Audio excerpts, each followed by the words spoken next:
समं समस्तैरनन्तपर्यायै दर्पणतल्लिव सकला प्रतिफलति पदार्थमालिका यत्र गुरुवः पान्तनो नित्यं ज्ञानदर्शननायका चारित्रार्णनौ गंभीरा मोक्षमार्गोपदेशका। अहिंसा परमो धर्म की परम पूज्य आचार्य भगवंत गुरुदेव श्री विद्यासागर जी महाराज की, वर्तमान आचार्य परमेष्ठी मुनिराज श्री समय सागर जी महाराज की, समस्त मुनि संघ की।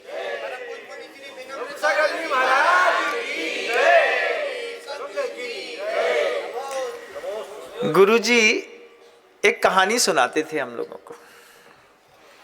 राजस्थान में प्रायः करके गुरुजी का शुरुआत का समय निकला तो जब कभी भी कमरे में वैयावृत्ति करने जाते, करीब 4 बार मैंने वो कहानी गुरुजी के मुख से सुनी। आचार्य श्री जी बताते थे कि एक साधु था और उसका एक शिष्य था। शिष्य कर्म के योग से अंधा हो गया। अंधा हो गया, गुरु के साथ रहता था तो गुरु ने शिष्य को, अंधे शिष्य को छोड़ा नहीं। शिष्य के हाथ में एक लाठी पकड़ा दी। लाठी पकड़ाई, शिष्य लाठी को टक टक टक टक करके धीरे धीरे धीरे चलने की कला सीख गया। फिर बीच में बोलते, सुन रहा है कि नहीं? हाँ गुरुजी सुन रहा है। सुन। आचार्य जी जब लाड़ में रहते तो ऐसे ही बोलते। फिर गुरुजी बीच में बोलते, क्यों सुन रहे हो? हाँ। कहाँ ध्यान है? यही ध्यान है गुरुजी, आप जैसा बोलते हैं बस वही। हाँ। तो फिर क्या था, वो शिष्य जो था वो अंधा हो गया। अंधा होकर के जब वो उसके जीवन में देखा गुरु ने कि वो देख ही नहीं पा रहा है, तो उसके हाथ में एक लाठी पकड़ा दी। अब रेगिस्तान से उनको सफर करना था, तो रेगिस्तान की खासियत, रेत की खासियत होती है, धूप में जितनी जल्दी गर्म होती है, ठंडी के दिनों में रात में उतनी ही तेज जल्दी से ठंडी भी हो जाती है। तो अगर मान लीजिए बहुत ज़्यादा थके हुए हों और अगर अपन ये सोचे कि अरे रेत अच्छी है, रेत में सो जाएंगे, तो रात में वो जितनी ठंडाती है रेत, जितनी जल्दी गर्म उतनी जल्दी ठंडा, रेत की प्रकृति।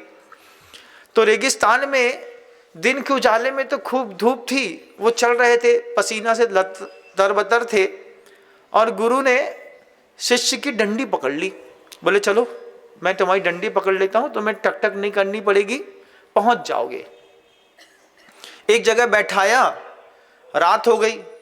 रात होते में बैठा करके उनसे बोला यहाँ पे विश्राम कर लो। गुरु कितने अच्छे, शिष्य से बोलते अब तुम यहीं विश्राम कर लो। शिष्य को सुलाया तो रात में अच्छी तेज ठंड पड़ी। ठंड पड़ी और हवा चली तो जो डंडी थी वो डंडी रेत में अंदर समा गई। कभी देखा है, कभी किया है कुछ जिंदगी में? घर के अंदर मकान बन रहा होगा, मकान बनते में जब रेत गिरी होगी तो रेत में आप लोग रेत के पहाड़ बनाते होंगे। फिर अच्छे से पहाड़ बनाने के बाद नीचे से थोड़ा सा खोदते होंगे। खोदने के बाद एक दूसरे का हाथ मिलाते होंगे। कभी किया है? किया होगा, है ना? करीब करीब सबने किया है।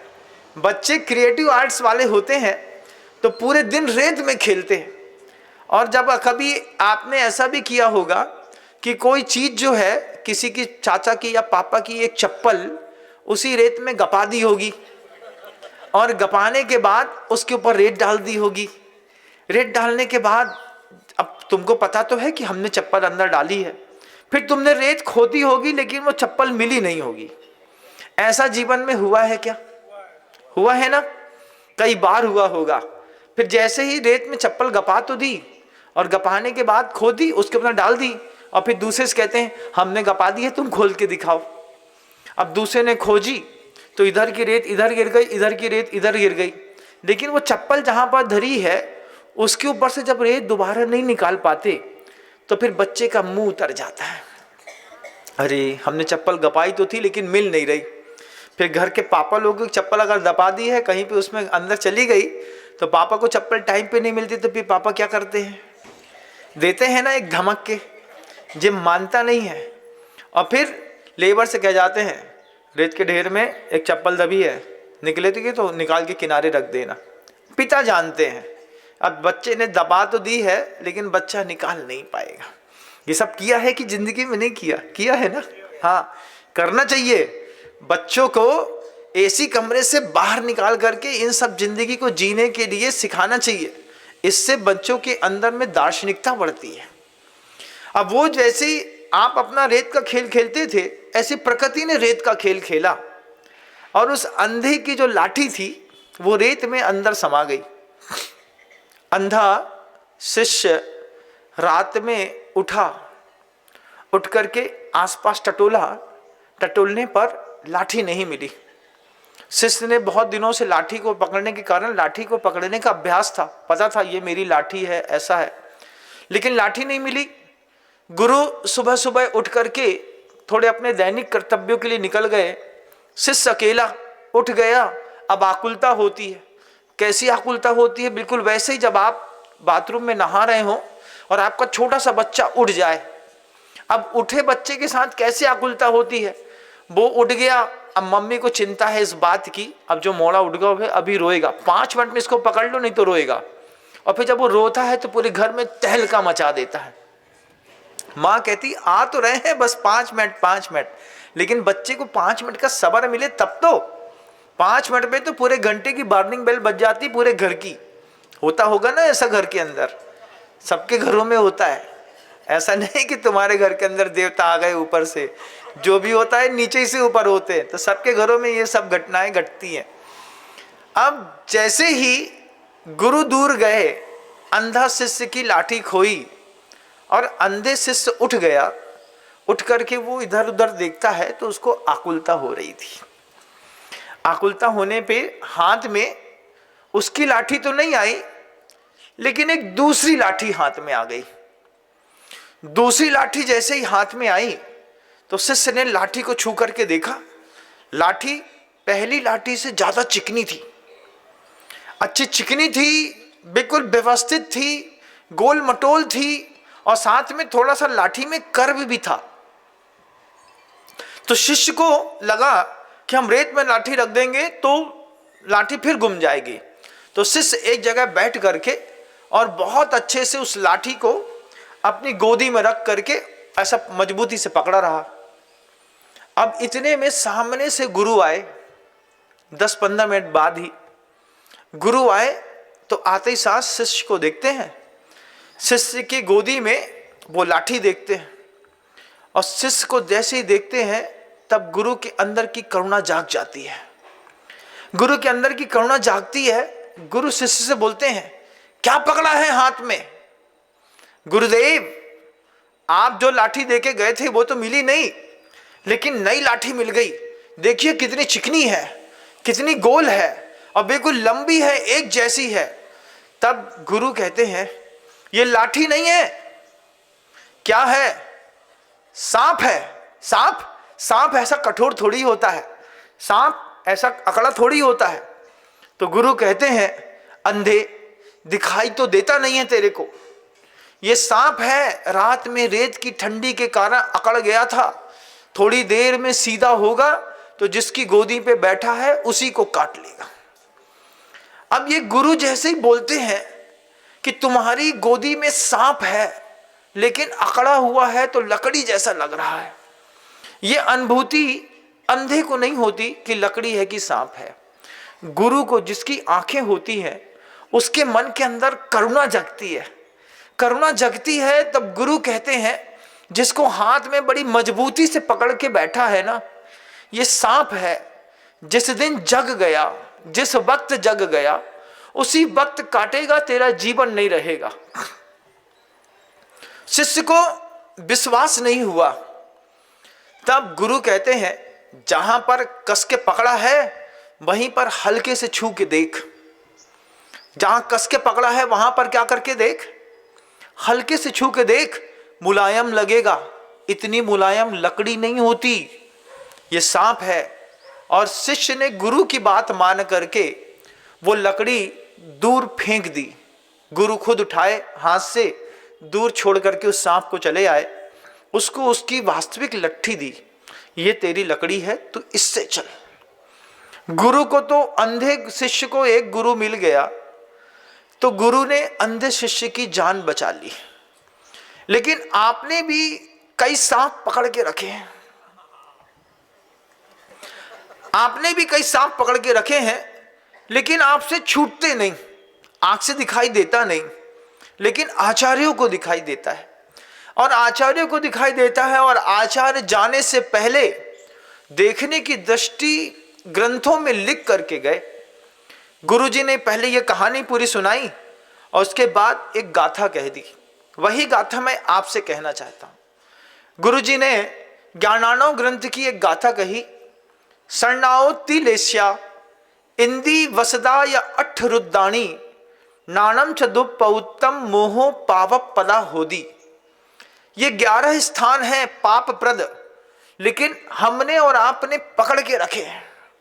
क्या इसी में आनंद आता है? जैसे बहुत चिकनो है, अच्छी चिकनी है, कर्वदार है, गोल मटोल है। वास्तव में लट्ठी ऐसी थी, ऊपर से सांप का मुख पकड़ा, लेकिन अकड़ा हुआ सांप था, अच्छा चिकना है, ऐसा बिल्कुल लहराता हुआ पकड़ा, अरे बहुत बढ़िया है, अच्छी सांप पकड़ा है, अच्छी लट्ठी पकड़ी है। लट्ठी नहीं है, सांप है। हमने आपने कौन सा सांप पकड़ के रखा? तो आचार्य ने कहा सन्नाओति लेश्या, 4 संज्ञाएं सांप है बंधुओं, पकड़ के रखी है। आहार संज्ञा का सांप बचपन से पकड़ के रखा है। शुरुआत में मां बिना शक्कर वाला दूध देती थी तो पच जाता था, कोई दिक्कत नहीं होती थी। धीरे धीरे शरीर का विकास हुआ, जीभ का विकास हुआ, टेस्ट बड्स और खिलने लगे। फिर एक स्थिति ऐसी आती है कि घर का बच्चा घर का कुछ भी नहीं खाना चाहता। उसको एक रोटी खिलाना बड़ा मुश्किल है, कचौड़ी खिलाना सरल है, फुल्की खिलाना सरल है। घर के अंदर की दाल भात खिलाने में बच्चे को पसीना आ जाता है। घर की लौकी की सब्जी खिलाना बच्चे को इतना कठिन है। बाहर जाकर के पिज्जा बर्गर दे दो तो सरल है। क्या हुआ? आहार संज्ञा का जो लट्ठी तुम्हें दिखाई नहीं देता, तुम खाते क्या हो, गुरुओं को दिखाई देता है कि ये आहार संज्ञा का सांप पकड़ करके बैठा है, आज नहीं तो कल मरेगा। वक्त से पहले छोड़ दे तो फायदे में है। दुनिया के कितने ऐसे लोग हैं जो अपने जुबान में गुटखा फंसा करके खाते हैं, जीते हैं, सो जाते हैं। मेरी सभा में भी ऐसे बड़े बड़े महापुरुष बैठे हैं जिनके दांत ऐसे पवित्र दिखते हैं, लाल पीले नीले काले, जिनको मैं देखता हूं दूर से पहचान जाता हूं ये भी गुटखा भोजी है। ये जो गुटखा भोजी होते हैं, ये क्या है? संज्ञा परेशान करती है। दुनिया में कोई भी व्यक्ति तमाकू का एक बूंद रस अपने पेट में आज तक डाल नहीं पाया, और तमाकू खाते खाते 40-50 साल हो गए। तेज कर्म का उदय था, पुण्य का उदय था, अभी तक कैंसर नहीं हुआ। लेकिन जिस दिन भी तमाकू की एक पत्ती मसूड़े में रात भर फंसी रह गई और दूसरे दिन वहां पर गल करके थोड़ा सा भी घाव हो गया, वो घाव जिस दिन नहीं भरा ना, 1 रुपए का तमाकू का गुटखा घर परिवार वालों के 18 लाख रुपए खर्चा कराएगा कैंसर का इलाज कराने में। और मुंह यहां से यहां तक कटा फटा मिलेगा, सो अलग, पूरा शेप बिगड़ेगा। फिर धीरे से बोलेंगे पा, सुनाई देगा चा, पानी ले आओ, चानी ले आओ। क्यों? क्योंकि पहले जब सही थे तब गुटखा देवता की कृपा हुई और आहार संज्ञा का ऐसा सांप पकड़ के रखा है। आपने भी कुछ ना कुछ तो अपने जीवन में पकड़ के रखा होगा। किसी को कुछ, किसी को कुछ, किसी को कुछ, किसी ना किसी में रस आता है। जैसे उसके गुरु ने कहा, थोड़े हल्के हाथ से छू के देख कि तेरे को तुझसे क्या तकलीफ है। ऐसे ही गुरुजी कहते हैं, थोड़ा सा कंसंट्रेशन में आकर के देखो कि तुम्हारे जीवन में तुमको तुमसे क्या तकलीफ है।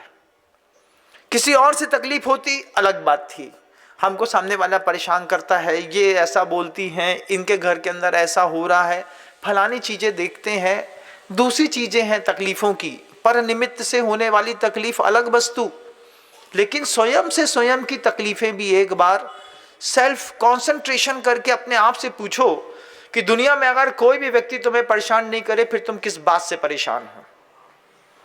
किसी कौन सी चीज से तुम परेशान हो? तुमको बहुत सारी चीजें मिल जाएंगी अंदर परेशान होने वाली। तुम्हारी वासना तुमको परेशान करती मिल जाएगी, तुम्हारी ईर्ष्या तुमको परेशान करने वाली मिल जाएगी। कोई चीज थोड़ी है, बाहर कुछ नहीं है तुमको कोई परेशान नहीं करेगा, तुम अंदर से किस बात से परेशान हो।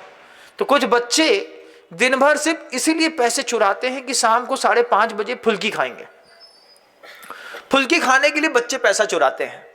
कई बार वीडियो गेम खेलने के लिए बच्चे थोड़ा बहुत पैसा चुराते होंगे, किसी थोड़ी और छोटे छोटे शौक के लिए, मुझे एक फुलझड़ी खरीदनी है, मुझे कहीं कुछ खरीदना है, मुझे कुछ खरीदना है। आपको भी छोटे छोटे होते होते ये शौक बड़े बड़े होते होते आज किसी और लेवल पर ला करके खड़ा कर दिया होगा।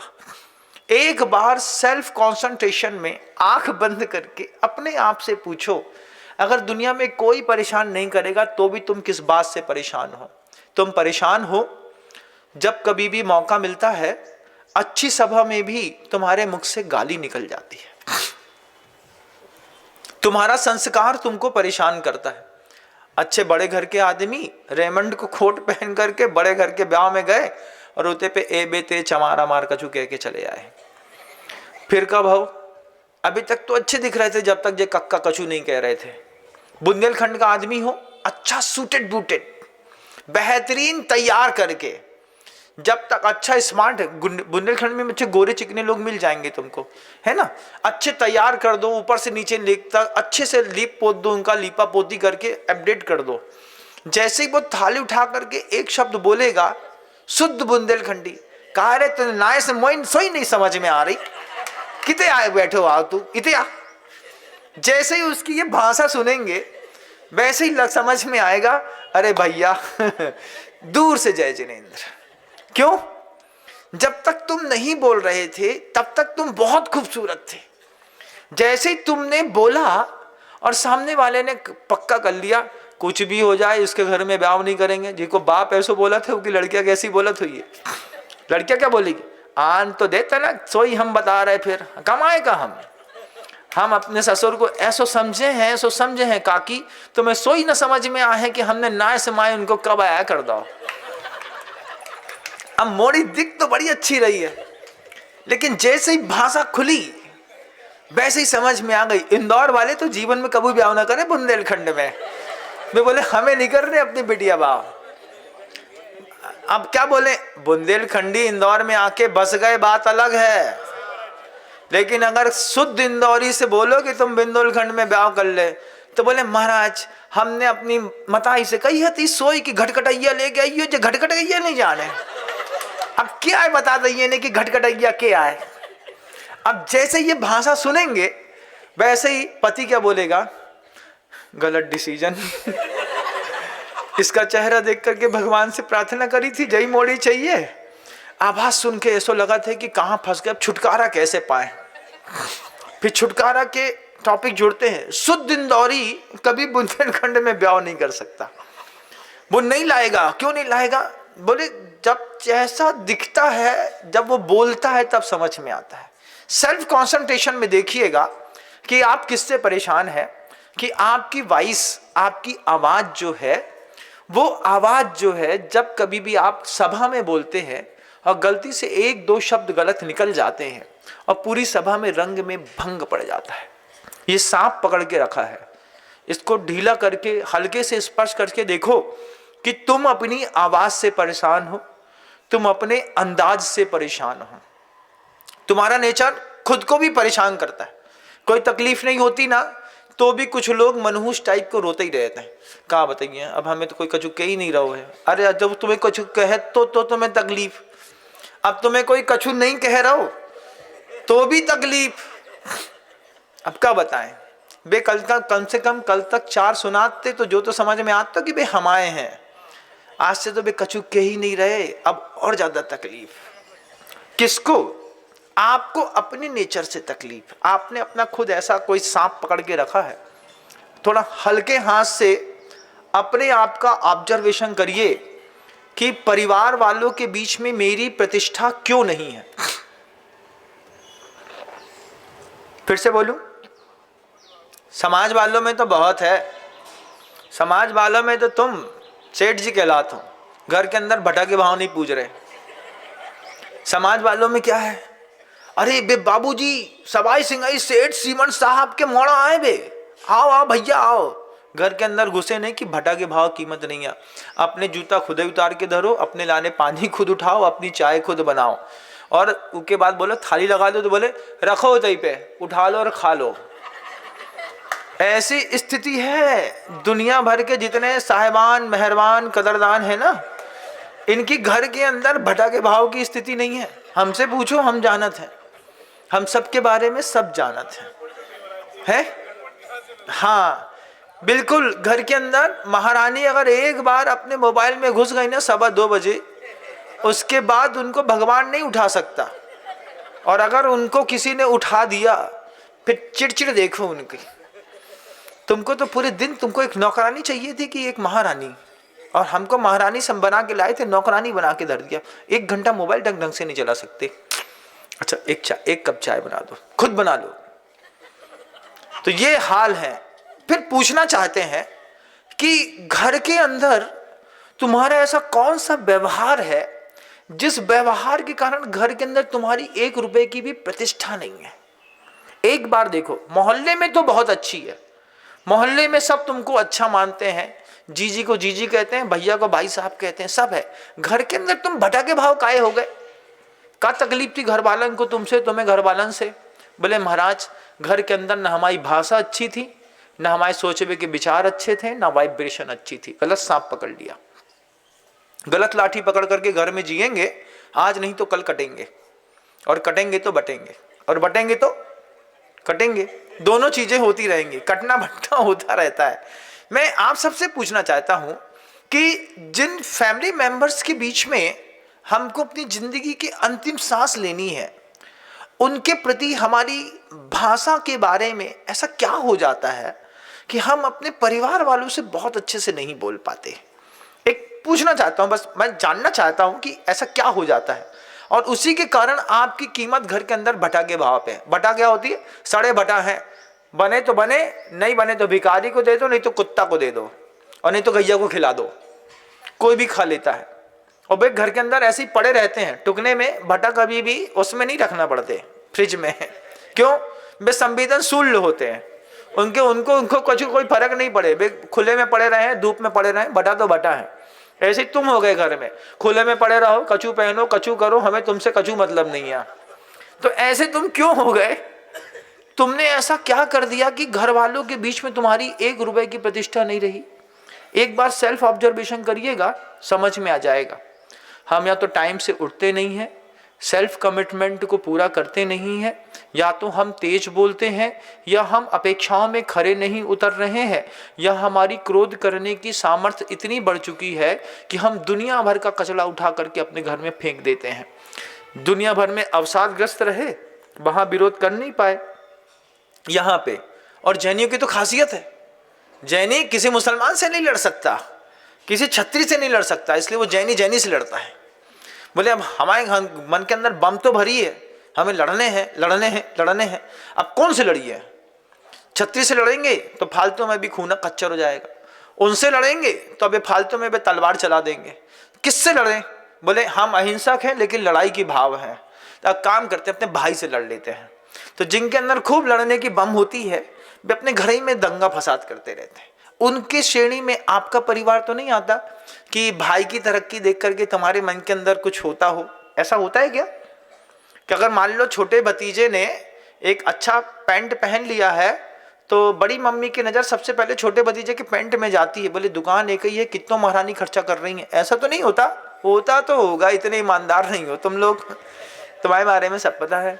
तो ये सोचिए कि हम जब एक ही परिवार में रहते हैं तो किसी की तरक्की को देख करके वो जो जलने की जो भावना होती है ना, उस जलने की भावना ने तुमको तुम्हारे घर के अंदर 2 कौड़ी का नहीं छोड़ा। एक बार तुमने अपनी जलने की भावना एक्सपोज कर दी, बाहर निकाल दी, लोगों से कह दिया अरे यार ये लोग कितने खर्चीले हैं इन लोग, ऐसा कह बस दो तो पहली बात तो तुमने खर्चा देख लिया, फिर तुमने जब छोटी छोटी बातों पे ऑब्जेक्शन खड़ा किया। किसी की भी माँ के लिए उसके बच्चे की दुनिया में सबसे बड़ी अहमियत होती है। 9 महीने पेट में संभालती है, उसके बाद उसको दिल में संभालती है, बाहर आने पर वो उसकी पूरी देखरेख करती है। अब पहली बार कोई बच्चा होगा, उसकी माँ ने देखा कि बच्चे को गाल में, गुलाबी गाल में एक और गुलाब खिलाया है। कैसे खिला गुलाब में गुलाब? जब मच्छर ने काटा होगा तो यहाँ पर खून डिपॉजिट हो गया होगा, तो गड्ढे थोड़ा सा मोटी फुड़िया जैसी पड़ गई होगी, 3 4 5 मुंह में बच्चे काट दिए। अब बच्चा तो असमर्थ है ना बेचारा, वो तो उसको पता नहीं कि मच्छर है, वो भगा दो, तो वो दर्द सहता रहता है, उसका खून पीते रहते हैं। तो दूसरे दिन किसी माँ ने ला करके एक अच्छी कंपनी की मच्छरदानी अपने बच्चे के लिए लगा दी। परिवार में 3 बहुएं थी, तीनों की तीनों बहुएं बच्चा नहीं देख रही, मच्छरदानी देख रही हैं। कितने की आए? अब दीदी जे लाए थे। जे लाए थी कि तुम लाई थी? नहीं नहीं, जे लाए थे। कैसे लाते हैं मच्छरदानी? जनरल मंदिर जाते हैं, मंदिर जाने के बहाने जनरल स्टोर जाते हैं, वो पे सेलेक्ट करके आ जाते हैं, बोले हम इनको भेजें जे ले जाए। फिर इनको बोलते हैं सुनो, उनके कहा एक मच्छरदानी उठा के ले आओ। अब कौन लाया था? जे लाए थे कि जे लाए थे? जो भी लाए थे। सामान घर के अंदर ऐसे ही आता है, समझने वाली बात है, अंडरस्टूड। ये मत समझो महाराज कछु नहीं समझे, महाराज सब समझते हैं। तुम्हारे घर के अंदर कोई भी, हाँ महाराज ज्यादा समझते हैं, तब तो महाराज बने। तुम्हारे बराबर को समझते थे तो मेरे बराबर रह जाते। महाराज ज्यादा समझते हैं कि सामान घर के अंदर कैसे आता है। अब पूछा कि ये कितने की है, तो जवाब नहीं दिया, जे लाए थे। अब जे लाने की बात तो ठीक थी। अब पता चला कि 1000 रुपए की मच्छरदानी में जो छोटो सा बच्चा सो रहा है, उसके बाद 3 बहुओं के अंदर जो कुछ होता है ना, अंदर कुछ होता है क्या? होता है, होता होगा, कुछ ना कुछ होता होगा। फिर वे अपने पति से जाके कहें, देखो उनको 1000 रुपये की मच्छरदानी 250 रुपये की ले आती, पड़ी में तीनों जन सो जाते अच्छे से, मोड़क लाने 1000 रुपये की मच्छरदानी है, खर्चों की कमी नहीं है। ये छोटी सी ईर्ष्या की बात जो घर के अंदर किसी बंद कोने में कही जाती है, उसकी वाइब्रेशन जैसे जब आप पद्दू करते हैं ना तो पूरे घर में फैल जाती है, ठीक ऐसे ही आपके बात की जो होती है ना वाइब्रेशन, वो पूरे घर में फैल जाती है। और एक बार वाइब्स बदलती है, उसके बाद उस घर के अंदर से विखंडन के अलावा कुछ नहीं बनता। अपना सेल्फ कॉन्सेंट्रेशन में देखिए कि आप किस चीज से परेशान हैं और अपनों की किस चीज से परेशान है। अपने आप से तो परेशान है आप, ईर्ष्या से, क्रोध से, मायाचारी से, अत्यधिक लोभ से। मेहनत कम करनी है लेकिन चाहिए सब कुछ। ऐसी परिस्थितियों में अगर जीवन गुजरा जा रहा है तो आप अपने घर के अंदर कोई लाठी खड़ी नहीं कर रहे हैं, आप एक सांप पैदा कर रहे हैं। जिस दिन उस सांप की, अकड़े हुए सांप जिस दिन वो जीवंत होगा, उसी दिन आपका घर में रहना मुश्किल हो जाएगा। फिर 10 फुट की मकान में भी 5 फुट के बीच में एक छोटी सी 4 इंच की पतली सी, 6 इंच का होता है जब वो 8 इंच का होता है, जब आड़ा ईंटें लगते हैं ना, ईंट समझते हैं ना, देखा तो होगा, ईंट से दीवार खड़ी करते हैं, खड़ी ईंट की करते हैं वो 4 इंच की, लेकिन बिल्कुल बराबर से होती है तो 10 फुट का मकान 5 फुट का हो जाता है। आदमी ढंग से सो भी नहीं पाता कि आड़ा सो जाए, फिर उसको लंबा ही सोना पड़ता है अगर मकान में ताकत है, जगह है तो। इसके लिए जवाबदार हैं आप खुद। आपके अंदर की वह जो एक अलग अजीब सी शक्ति है जिसने आपको अपने साथ कारण खुद परेशान करके रखा है, उससे ऊपर निकलने का थोड़ा सा वक्त रहते पुरुषार्थ करिए। ये क्या है? गुरु की करुणा है, सामूहिक रूप से बोल दी जाती है तो हर व्यक्ति समझता है कि सबके यहाँ इसी तरीके के मनोविज्ञान में जीवन जिया जाता है। और छोटे छोटे घरों में इस तरीके के निकृष्ट मनोविज्ञान के साथ अगर जीवन जिए जाते हैं तो परिवार का, समाज का सिर्फ विखंडन होता है। और ये आदत घर के अंदर रहती है, धीरे धीरे यही आदत समाज में फैल जाती है। फिर समाज में फैलने पर भी यही करते हैं आप ना, एक दूसरे की बुराई बुराई का, निंदा निंदा का खेल खेलने का एक अलग मजा आता है। हम कहीं गए थे और 2 महिलाएं आपस में बात कर रही थी और दूसरे दिन झगड़ा हो गया। हमने कहा क्या हो गया? तो बोलते महाराज जी कुछ नहीं, शाम को 7:30 बजे बैठे हम लोग निंदा निंदा खेल रहे थे, इतने में जिसके जिसके साथ मिलकर के निंदा निंदा खेल रहे थे उसने सुन लिया, और जैसे निंदा निंदा खेल रहे थे, आप लोग भी गेम खेलते हैं ना, हाउजी इसीलिए तो खेलते हैं अपन लोग, किटी पार्टी गाय के लिए करते, क्या कोई वहां पे कोई धार्मिक महोत्सव होता है क्या, पुण्य वर्णाम के काम, वहां पर मिलकर के सब अपन निंदा निंदा खेलते हैं, आपस में बैठ जाते हैं, जिसका जैसा जोड़ा बनना है ढूंढ लो, 50 में से किसको किसके साथ निंदा निंदा खेलनी है। निंदा निंदा 1-1.5 घंटे खेले, परात्म निंदा प्रशंसे सदसद गुणोच्छादनोद भावने चा नीचैर गोत्रस्य, तत्वार सूत्र का सूत्र है।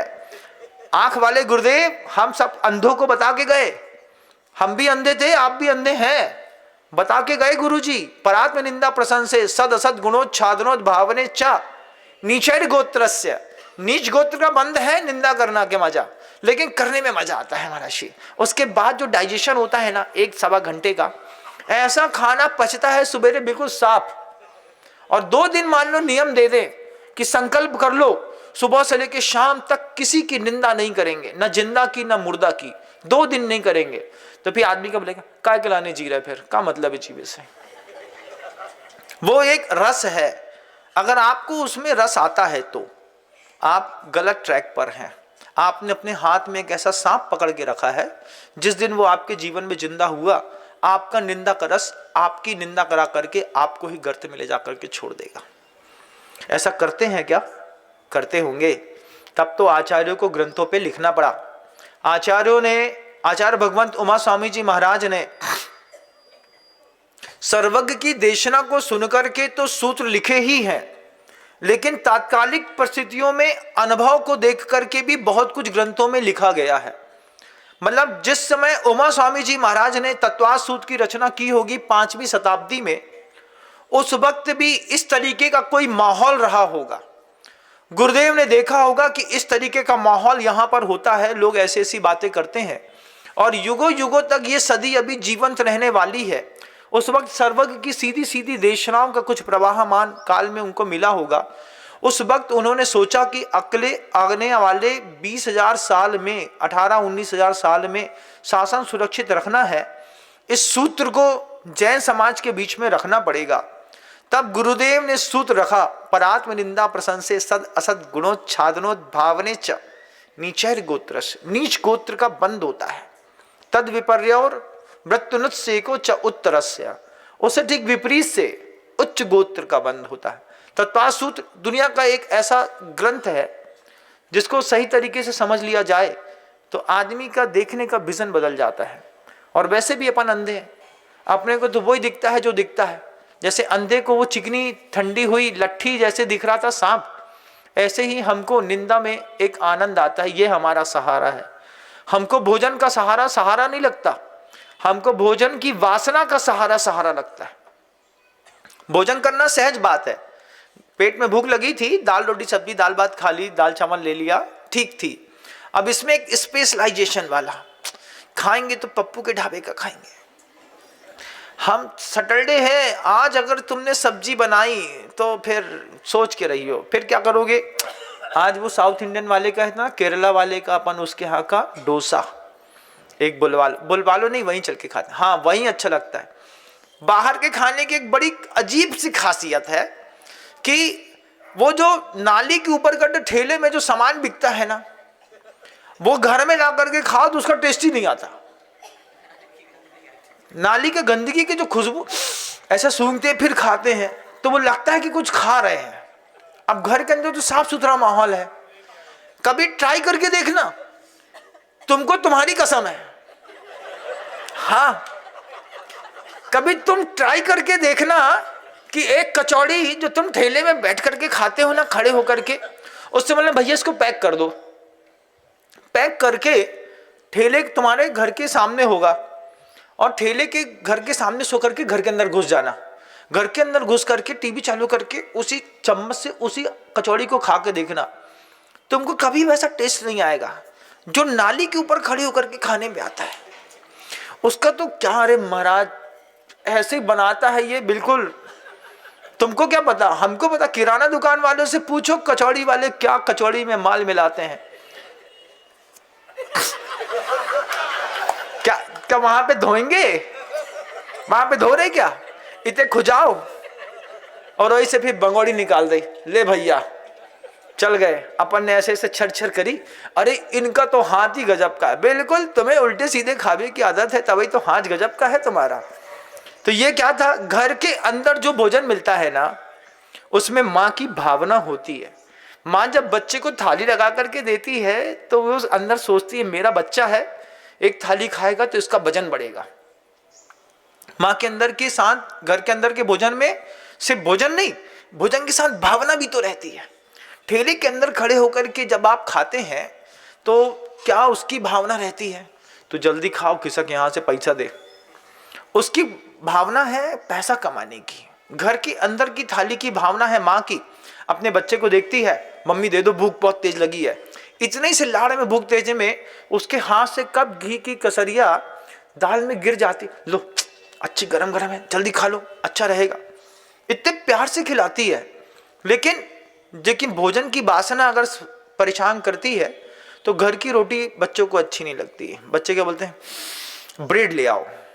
जिसके समृद्ध घरों में अगर ब्रेड आ गई, समृद्ध घरों के अंदर बाजार के हल्दीराम को चूड़ा आ गया, घर के अंदर की महिलाओं से सब बनाते बनती थी, उसके बाद भी राम भरोसे की जलेबी और कचौड़ी आ गई, घर में क्या बचो भैया।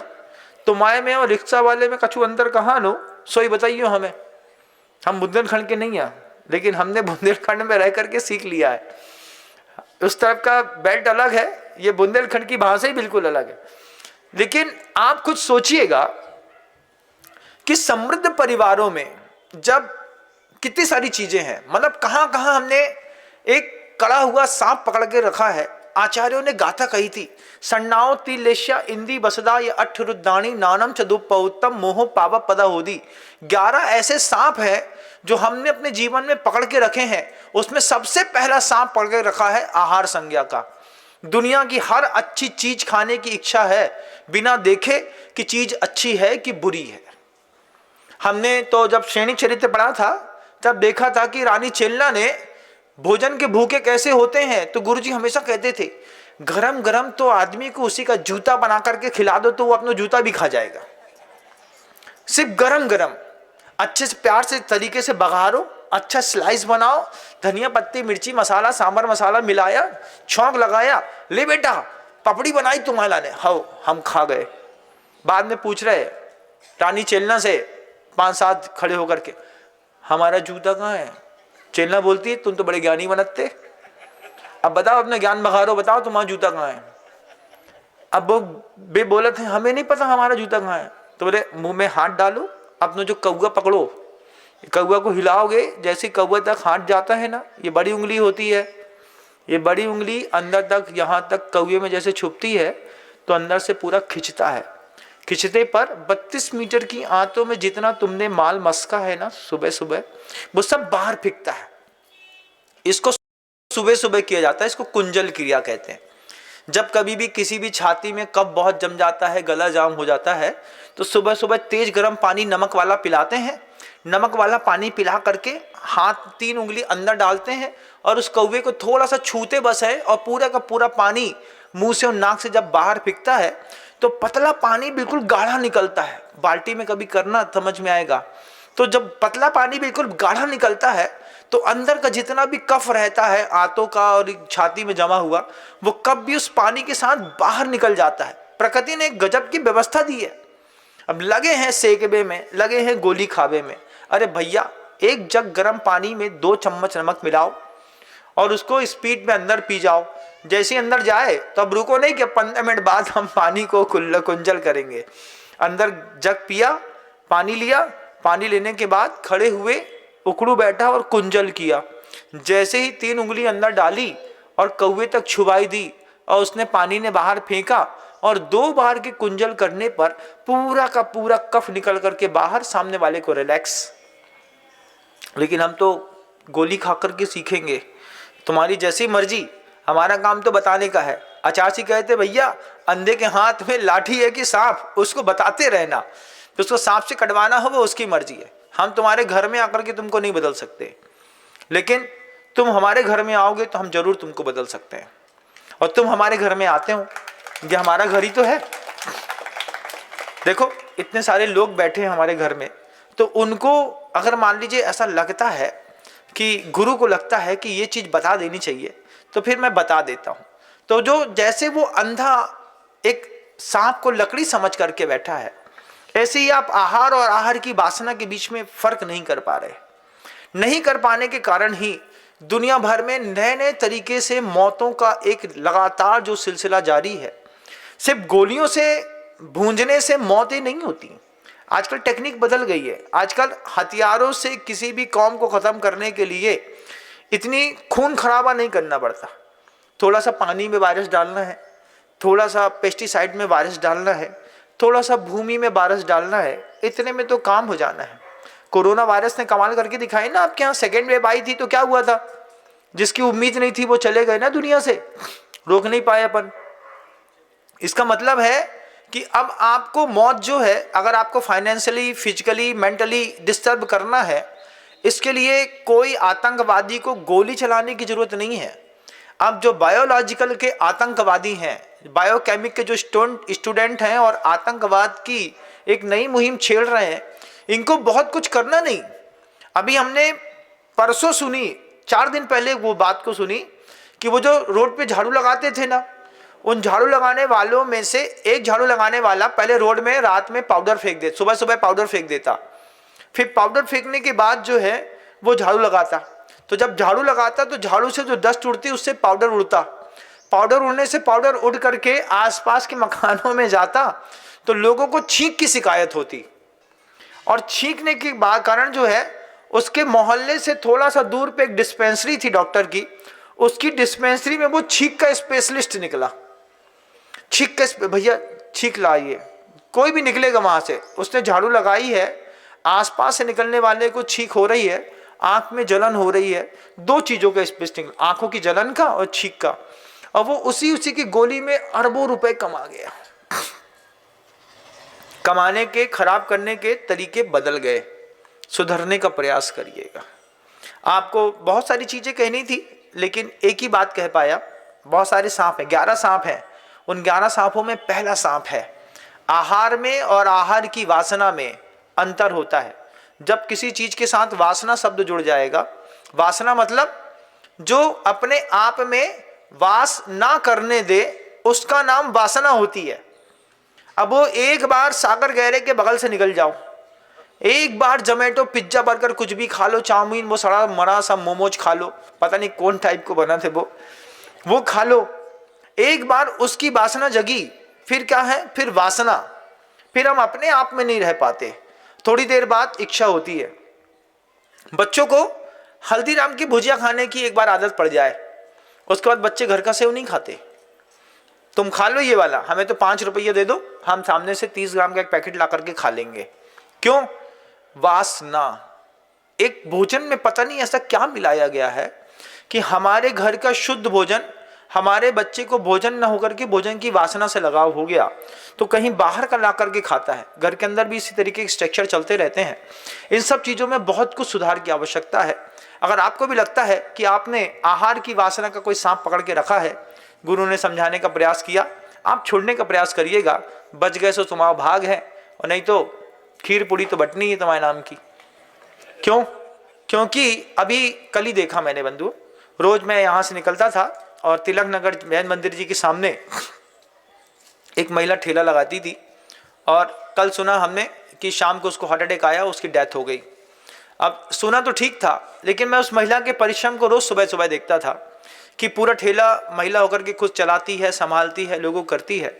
आज मैं ये सोच रहा हूँ कि मेरे मन के अंदर वो चीज़ चल रही है, आपके मन के अंदर भी चलनी चाहिए कि अब उसका ठेला कौन चलाएगा।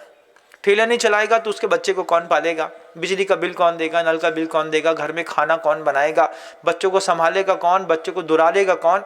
एक इंसान के होने की कितनी कीमत होती है ना, कितनी कीमत होती है। और आहार के कारण मान लीजिए आपको हार्ट अटैक आता हो, कोलेस्ट्रॉल बढ़ता हो, बीपी बढ़ता हो, यूरिया बढ़ता हो, तो फिर और चिंता होनी चाहिए। आज वो महिला शांत हो गई। एक वर्कर थी, मेरे उससे कोई संबंध नहीं, दूर से देखते थे, हम देखते थे, वो मुस्कुराती थी, हमें नमोस्तु करती थी, हम आशीर्वाद दे देते, बस इतना। लेकिन आज जब मैं सुबह सुबह जा रहा था तो देखा कि आज वहाँ पे कोई ठेला ही नहीं है। अब उस ठेले को कौन चलाएगा? उसकी बेटियां तो चलाएंगी नहीं, परिवार कैसे चलेगा? एक व्यक्ति के नहीं रहने पर कितनी आपत्तियां आती हैं।